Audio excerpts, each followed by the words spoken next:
সত্যি বলছি, এই কমেন্টটা পড়ে কিছুক্ষণের জন্য আমার চোখে লিটারালি জল চলে এসেছিলো। একটা মানুষ, একটা মহিলা হয়ে এরকম একটা কমেন্ট কি করে করতে পারলো? মানে সত্যি আমাদের মানে পশ্চিমবঙ্গের মানুষ, আমরা না জানি না কেন, আমার আমার কিছু বলার ভাষা নেই। কমেন্টটা একটু পড়ে দেখুন ভালো করে কি আছে, যে মহিলাটা, আমি পড়তেও পারছি না, আমার আমার ক্ষমতা নেই এই কমেন্টটা নেক্সট টাইম উচ্চারণ করে পড়ার। প্লিজ আপনারা পড়ে দেখুন কমেন্টটা।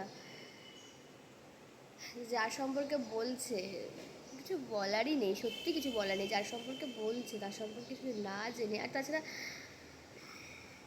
একজন এরকম মানুষ যে এরকম এত বড় একটা শোক পেয়েছে, তারপরে তার সম্পর্কে এরকম একটা কথা বলার রুচি সত্যি খুব কম মানুষেরই থাকে। কিন্তু পশ্চিমবঙ্গের যে অবস্থা দেখছি, আমার মনে হচ্ছে এই রুচি, এরকম রুচি থাকার মানুষের সংখ্যা অনেক পরিমাণে বেড়ে গেছে। কিছু বলার নেই।